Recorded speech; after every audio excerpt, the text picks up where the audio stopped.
Example 15 में थोड़ी सी अंतर है, बस बाकी का सेम है। हमको उसमें लिखा है कि यदि एक्स वाई जेड विभिन्न हैं, विभिन्न मतलब डिफरेंट हैं, एक्स वाई जेड सेम नहीं है, एक्स की वैल्यू, वाई की वैल्यू, जेड की वैल्यू तीनों की तीनों डिफरेंट हैं, तथा एक डिटर्मिनेंट है उसकी वैल्यू 0 दी है। डिटर्मिनेंट है x y z, x square y square z square, 1 plus x cube 1 plus y cube 1 plus z cube, इसकी वैल्यू 0 दी है। तब सिद्ध करना है, तब सिद्ध करना है, क्या प्रूव करना है हमको, 1 plus x y z equal 0, ये हमको प्रूव करना है। कभी कभी ये प्रूव करने को आ जाता है x y z equal -1, proof कह दें या सॉल्यूशन कह दें, क्योंकि सिद्ध करना है तो प्रूफ में गिवन, गिवन यानी हमको दिया है, क्या दिया है, इस डेल्टा की वैल्यू 0 दी है, x y z x square y square z square, 1 plus x cube 1 plus y cube 1 plus z cube. अब इसको सॉल्व करना है तो हमने एक प्रॉपर्टी पढ़ी है, कौन सी प्रॉपर्टी, कि डिटर्मिनेंट में कोई भी रो या कॉलम के एलिमेंट 2 के टोटल के रूप में हो तो उनको 2 डिटर्मिनेंट में तोड़ सकती हैं। तो इसका जो तीसरा स्तंभ है वो 2 अवयवों के योग के रूप में लिखे हैं, इसलिए इसको अपन 2 डिटर्मिनेंट के फॉर्म में तोड़ सकते हैं। तो अब इसको कैसे अपन तोड़ेंगे, delta equal x y z x square y square z square, जो पहला पहला वाला है वो अपन पहले वाले डिटर्मिनेंट में लिख लेती हैं, फिर plus x y z x square y square z square, और जो बाद बाद वाला है वो हम दूसरे वाले डिटर्मिनेंट में लिख लेती हैं ऐसे। तो अब ये 2 डिटर्मिनेंट यानी एक के टुकड़े कर दिए, 2 हो गए, इन दोनों को सॉल्व करके जोड़ेंगे तो जो वैल्यू आएगी वो अकेले इसके बराबर आएगी। अब ये 1 1 पीछे है, चलेगा पीछे, कोई दिक्कत नहीं है, पर ये 1 1 शुरू में रहता है। अपन एक क्वेश्चन किया है ये वाला जिसमें 1 1 शुरू में थे, तो उसको अपन ने वो 0 बनाया था, तो ये 1 1 हम स्टार्टिंग में लाएं तो पहले अपन इसको जहां पे लाएं, इसको यहाँ पे लाएं, तो ये क्या है C3 और ये है C2। तो हमने एक प्रॉपर्टी पढ़ी है कि 2 रो या 2 कॉलम को आपस में बदल दें तो मान नहीं बदलता किंतु चिन्ह बदल जाता है। तो पहले वाले डिटरमिनेंट में कर रहे हैं, दूसरे में नहीं कर रहे हैं हम, क्योंकि ये 1 1 हम शुरू में लाना चाह रहे हैं। तो प्रथम सारणिक में, प्रथम 2 सारणिक है ना आपके, 2 डिटर्मिनेंट हैं, इन फर्स्ट डिटर्मिनेंट प्रथम सारणिक में क्या करें, C2 और C3 ऐसा लिख देते हैं तो समझ में आ जाता है कि हमने C2 और C3 को आपस में बदलना है, C2 और C3, और ये बीच में दोनों साइड में एरो का साइन लगा देते हैं, इससे पता चलता है कि C2 और C3 को इंटरचेंज कर दिया तो क्या हो जाएगा, चिन्ह बदल जाएगा, मतलब जो भी इसका आंसर है उसका माइनस में आंसर आएगा, एक्स वाई जेड तो वही रहेगा, ये 1 1 1 जो C3 में था वो C2 की जगह पे पहुंच गया, और जो C2 वाला x square y square z square था वो लास्ट में आ गया। इसमें हम क्या कर रहे हैं, पहली वाली में से देखो एक्स कॉमन आ रहा है, दूसरी वाली में से वाई कॉमन आ रहा है, और तीसरी वाली में से जेड कॉमन आ रहा है। तो जब इसको हम डायरेक्ट कर रहे हैं, एक्स वाई जेड हम कॉमन ले रहे हैं, तो पहली वाली में से एक्स कॉमन आया तो क्या बचा 1 एक्स एक्स स्क्वायर, इसमें से y कॉमन आया तो क्या बचा 1 बाय वाई स्क्वायर, इसमें से z कॉमन आया तो क्या बचा 1 जेड जेड स्क्वायर, ऐसा बच गया। अब हम क्या करें कि इसको फिर से जहाँ पे बनाए जहाँ पे आए एक माइनस फिर से आ जाएगा, क्यों कि ये क्या है C1 और ये क्या है C2, तो C1 और C2 को चेंज करेंगे तो वही अपन ने प्रॉपर्टी पढ़ी है कि कोई भी डिटर्मिनेंट है, डिटर्मिनेंट की रो या कॉलम को बदल दें तो मान नहीं बदलता, चिन्ह बदल जाता है। मतलब इसकी जो भी वैल्यू आएगी उसके चिन्ह के अंतर में आएगी। तो अब अपन इसमें क्या लिख दें, ये कौन सा है C1 और C2, तो C1 और C2 को इंटरचेंज करें, C1 और C2 को, तो C1 और C2 को इंटरचेंज करेंगे तो इसका जी माइनस तो जैसे ही कैसा है, और जिस C1 जिस C2 को जहां पे पहुंचा दें और जिसको जहां पे पहुंचा दें तो क्या होगा एक माइनस और आ जाएगा, तो जो माइनस पहले से था वो प्लस हो जाएगा। या यूं कहें कि इसकी वैल्यू माइनस में है, इसको जहां पे पहुंचा दें इसको जहां पे पहुंचा दें तो उसकी वैल्यू फिर प्लस में आएगी। तो ये अपनी प्रॉपर्टी हो गई 1 1 1 और x y z, x square y square z square, और ये आपका एक्स वाई जेड ऐसे ही रहेगा 1 1 1 x y z x square y square z square. अब ये दोनों डिटर्मिनेंट सेम है तो हम कॉमन ले लें, तो ये पूरा का पूरा डिटरमिनेंट कॉमन आएगा तो इसमें क्या बचेगा 1, क्यों ये पूरा का पूरा ये पूरा ही कॉमन आ जाएगा तो यहाँ पे क्या बचेगा 1 प्लस इसमें क्या बचेगा एक्स वाई जेड, और ये पूरा डिटरमिनेंट अपन ने कॉमन ले लिया 1 1 1 x y z x square y square z square. इस ऊपर की लाइन को हमने ऐसे लिख दिया। R1 को चेंज करें, R1 को चेंज करें R1 माइनस R2, और R2 को चेंज करें R2 माइनस R3, तो ये तो आपका वैसे के वैसे रहेगा, ये delta equal 1 plus x y z, ये ऐसे ही कैसे रहेगा। अब हम R1 को बदल रहे हैं, R1 में से R2 को घटा के, ये R1 है और ये R2 है, R1 में से R2 घटा रहे हैं तो 1 में से बन गया 0, x में से y गया x minus y, x square में से वाई स्क्वायर गया x square minus y square, बस उसमें स्क्वायर नहीं था, बस प्रोसेस तो ऐसी थी, इसी से मिलता जुलता क्वेश्चन था वो। फिर R2 भी बदल रहे हैं, R2 में से R3 घटा के, तो जी R2 है जी R3 है, 1 में से बन गया 0, y में से z गया y माइनस जेड, और y square minus z square, y square minus z square. अब चूंकि R1 और R2 बदल रहे थे तो दोनों बदल गए, R3 आपका वैसे ही के वैसे रहेगा, R3 क्या है 1 जेड जेड स्क्वायर, ये ऐसे ही कैसे रहेगा। अब इसमें हम फैक्टर कर दें, इसमें इसके फैक्टर होंगे x माइनस वाई और x प्लस वाई, तो x minus y x plus y factor होंगे तो x माइनस वाई इसमें भी है, x माइनस वाई इसमें भी आ जाएगा, और ये 0 है तो इस पहली वाली रो से x माइनस वाई कॉमन आ जाएगा। ऐसे ही दूसरी वाली रो से इसको हम y minus z y plus z लिख देंगे, तो y माइनस जेड इसमें भी है y माइनस जेड इसमें भी है, इसमें 0 है तो इसमें y माइनस जेड कॉमन आ जाएगा।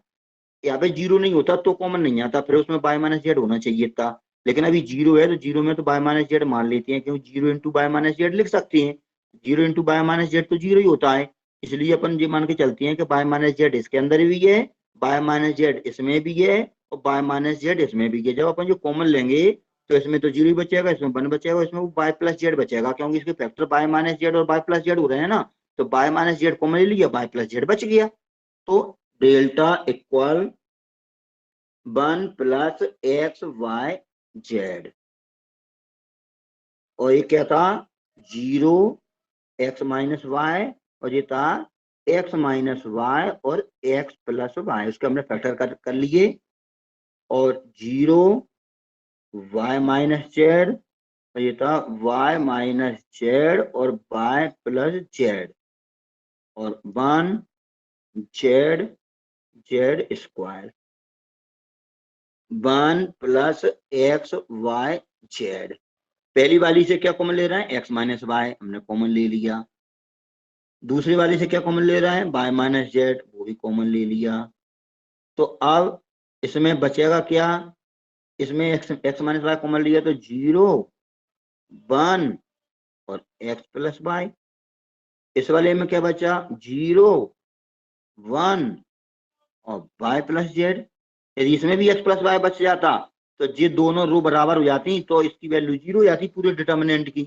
पर ये चीज में ये एलिमेंट अलग अलग हो गए ना, इसलिए ये अपना इसको अपन प्रॉपर्टी से 0 नहीं कर सकते। हो सकता है सॉल्व करके कटपिट के 0 आ जाए, वो अलग मैटर है, पर इसमें प्रॉपर्टी से 0 नहीं लिख सकते। प्रॉपर्टी से 0 तभी हो पाएगा जब दो रो या दो कॉलम सेम हो।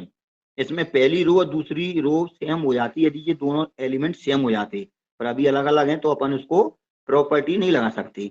अब इसको प्रसार करते हैं कैसे, C1 से, क्योंकि C1 में 2 0 तो हो चुके, तो C1 से प्रसार करने पर C1 के सापेक्ष प्रसार करने पर delta equal 1 plus x y z. जी ब्रैकेटों का प्रॉपर यूज करते रहना, क्योंकि सारे आपस में मल्टीप्लाई है और यहाँ पे बड़ा ब्रैकेट लगेगा और इसको हम कर रहे हैं तो ये 0 है, 0 हो गया, तो माइनस 0, क्योंकि प्लस माइनस प्लस ऐसे चलता रहता है। तो ये दो तो 0 है तो ये 0 हो गए। अब तीसरा प्लस 1। अब इसको सॉल्व करना है तो इसमें क्या करना पड़ता है, हम थोड़ा सा ब्रैकेट में लिख देते हैं कि 1 है तो इसका ये रो और कॉलम चले जाते हैं। रो और कॉलम जाने के बाद में जो बचता है उसे सॉल्व करना होता है। तो जब रो और कॉलम जाने के बाद में कितना बचा, इतना इतना पोर्शन बचा, तो इसको कैसे सॉल्व करेंगे, इसका मल्टीप्लाई पहले इधर करते हैं, यानी y प्लस जेड का 1 में करेंगे तो कितना आएगा, y प्लस जेड।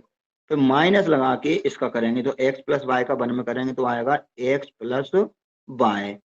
तो ये आपका पूरा प्रॉपर आ गया। इस पूरे में इसका मल्टीप्लाई तो वो नहीं है।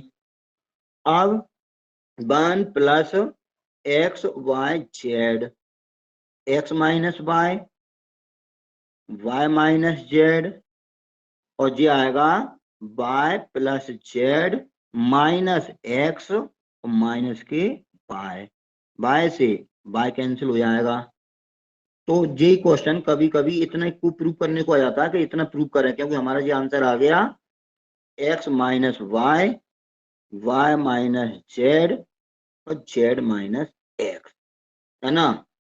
परंतु बट गिवन डेल्टा इक्वल 0, जी हमको दिया है, इस डिटरमिनेंट की वैल्यू 0 दी थी।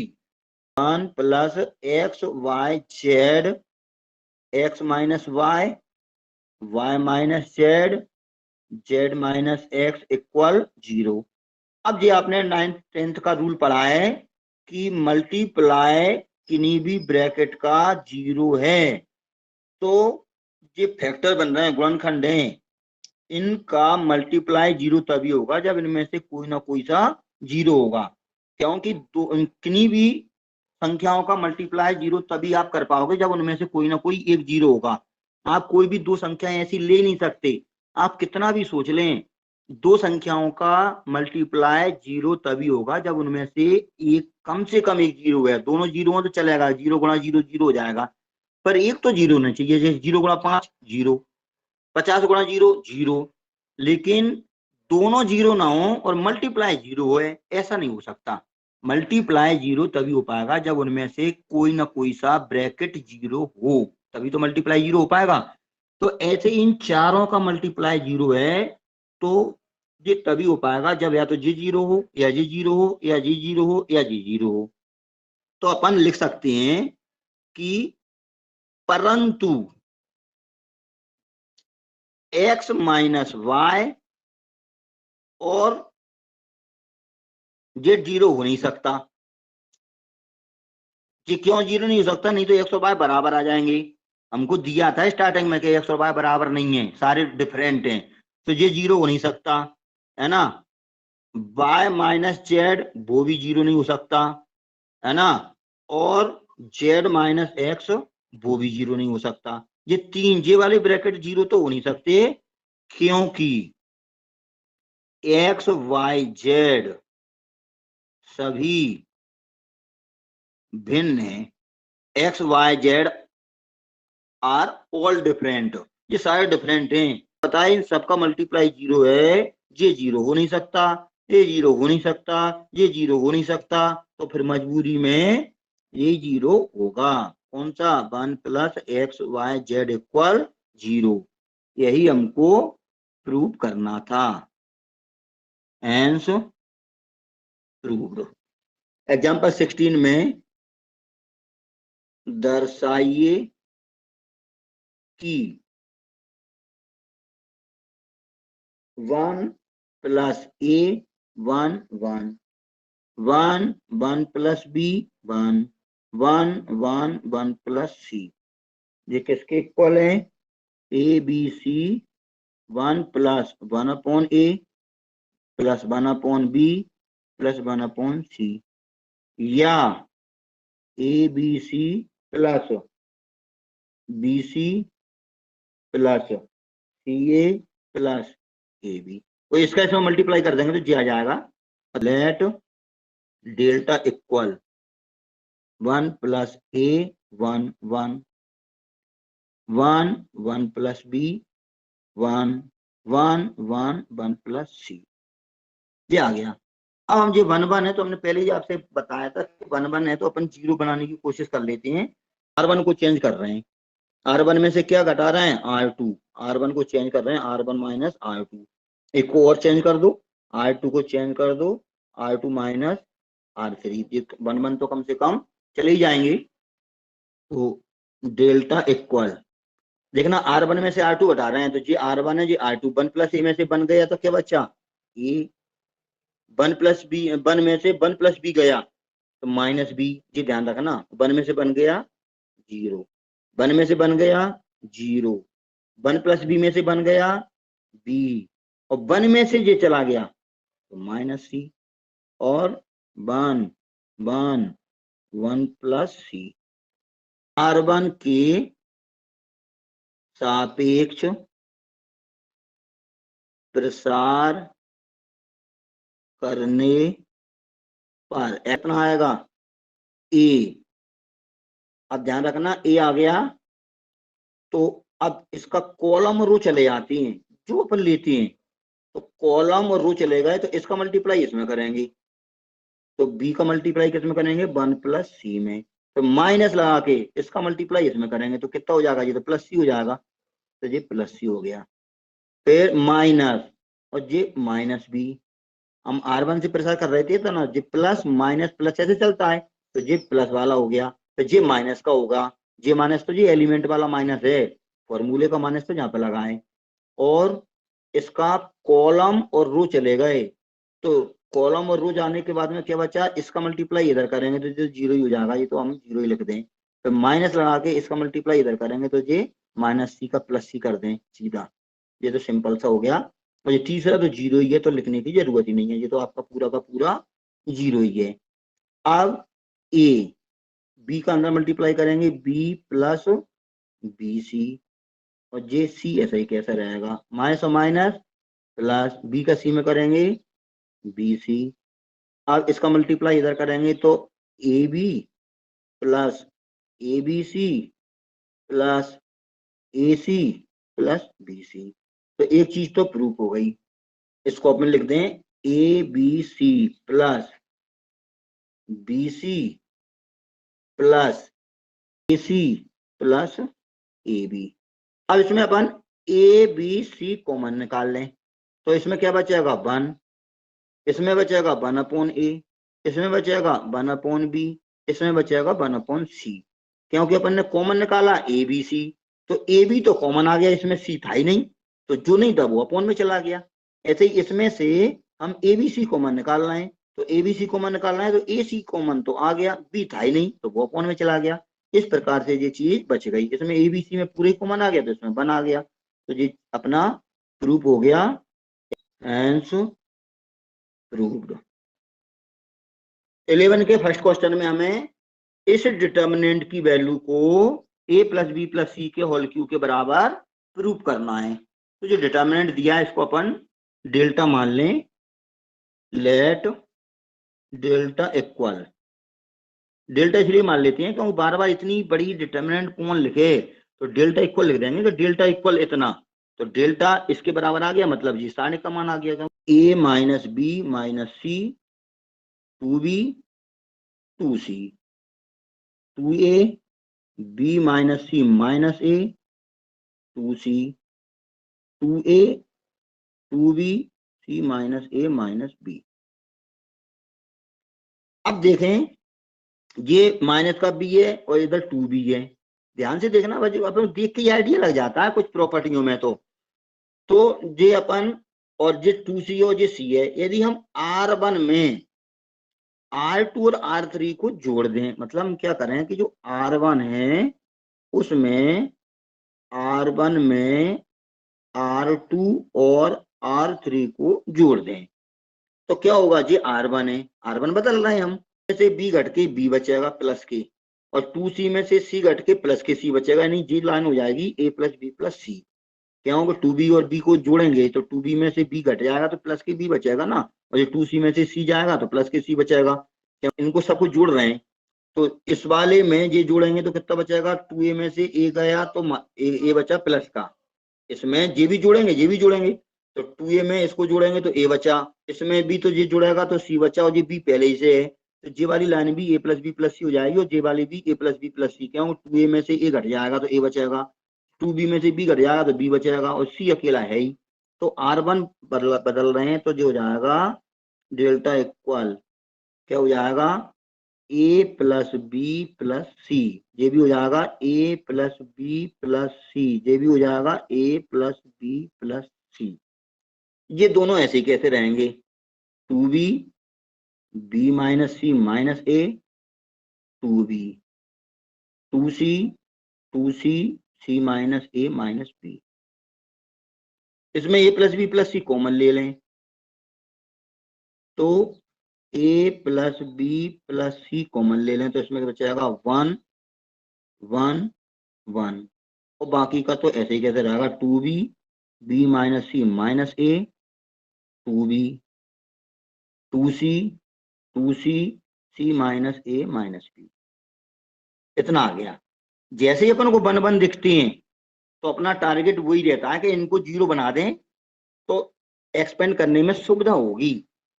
तो जीरो बनाने में क्या है कि C1 में से C3 घटाएं, जिससे 1 में से बन गया जीरो, 2b में से 2b गया तो भी जीरो, तो ज्यादा फायदा हो जाएगा ना। तो अपन क्या कर रहे हैं कि C1 को चेंज कर रहे हैं C1 माइनस C2, और इसको भी कर दो तो जी जीरो तो हो ही जाएगा। तो C1 को चेंज कर रहे हैं C1 माइनस C3, C1 को चेंज कर रहे हैं C1 माइनस C3, और C2 को चेंज कर रहे हैं C2 minus C3। Delta equal A plus b plus c, तो ऐसे ही कैसे रहेगा, ध्यान दें C1 में से C3 घटा रहे हैं, ये C1 है ये C3 है, एक में से एक गया जीरो, 2b में से 2b गया जीरो, इसमें से ये जाएगा तो क्या बचेगा, 2c में से c गया, ये ऋण ये घटाएंगे ना, ये देखो ये C3 ऋण का है, तो गौर से देखना, इसके बाहर ऋण लगाएंगे तो उस माइनस का अंदर मल्टीप्लाई करेंगे, तो ये ऋण का हो जाएगा, ये दोनों धन के हो जाएंगे, तो 2c में से c गया तो बचा c, और ये दोनों धन के हो गए a प्लस बी। इस प्रकार से ये हो गया, इसमें से 1 में से बन गया जीरो, इसमें से ये घटाएंगे तो ये ऋण का हो जाएगा, तो ये b में से 2b गया तो माइनस के b बचा, और ये दोनों माइनस के हैं ही, यानी माइनस के b माइनस के c माइनस के a। इसमें से ये घटाएंगे तो 2c में से c गया c बचा, और ये दोनों धन के हो जाएंगे a प्लस बी। ये आपका ऐसा ही कैसा, इसमें तो अपन ने कोई चेंजिंग की नहीं है, केवल C1 और C2 में चेंजिंग की है। अब जिस C1 में से कॉमन आ गया a plus b plus c, क्योंकि ये दो जीरो ही है, जब ये दोनों जीरो है तो इसमें से क्या कॉमन आ जाएगा, a plus b plus c, इसमें से भी कॉमन आ जाएगा a plus b plus c, क्योंकि इसमें माइनस कॉमन ले लेंगे तो a plus b plus c बचेगा, और ये a plus b plus c है ही, तो इसमें से a plus b plus c common ले लेंगे तो क्या बचेगा, जीरो माइनस 1 और 1, C1 व C2 प्रत्येक से a प्लस बी प्लस सी उभय निष्ठ लेने पर, तो इसमें क्या बचा, पहले से a plus b plus c तो था, a प्लस बी प्लस सी 2 और आ गए, तो इसमें क्या बचा 0 0 1, इसमें बचा, ध्यान से देखना, ये यहाँ पे 0 और यहाँ पे बचेगा आपका -1 और ये 1 और 1 2b c minus a minus b, ऐसे ही कैसे। अब ये क्यूब तो अपना हो ही गया, यानी कितना बढ़िया प्रूफ हो गया। यानी अब बिल्कुल अपन लास्ट में पहुंचे हैं। और प्रसार किससे कर दें? C1 से। C1 में केवल 2 0 हैं, तो केवल 1 से ही प्रसार करना पड़ेगा। तो लिखें C1 के सापेक्ष प्रसार करने पर। दिखने में सबसे कठिन क्वेश्चन और करने में सबसे सरल क्वेश्चन, इसलिए तो ये वेरी मोस्ट क्वेश्चन है। तो delta equal a plus b plus c की पावर 3, 2 जे थी, 1 जे आ गया तो 3 आ गया। अब हम प्रसार कर रहे हैं तो क्या आएगा? ये तो 0 ही रहा, माइनस का 0 और ये प्लस का 1। अब हम इसको ब्रैकेट में ले रहे हैं, 1 जी 1 बन लिया, ये 2 तो 0 ही है, यानी केवल 1 से प्रसार होगा, क्योंकि हम C1 से प्रसार कर रहे हैं। तो C1 में 2 एलिमेंट तो 0 है, केवल इसी से ही प्रसार हो पाएगा। तो इसकी रो और कॉलम चले गए। रो और कॉलम जाने के बाद में जो बचा उसको सॉल्व करते हैं। तो इसका इसमें मल्टीप्लाई करेंगे तो कितना आएगा? 0। तो आ गया 0। माइनस फॉर्मूले का है, इसका इसमें मल्टीप्लाई करेंगे कितना आएगा? -1। तो -1 का अपन क्या लिख देंगे? +1, क्योंकि वो माइनस पहले से था। अब ये टोटल 1 आया, 1 और 1 का इसमें मल्टीप्लाई करेंगे तो वही आंसर आ गया। कितना? a plus b plus c की पावर 3। Hence proved.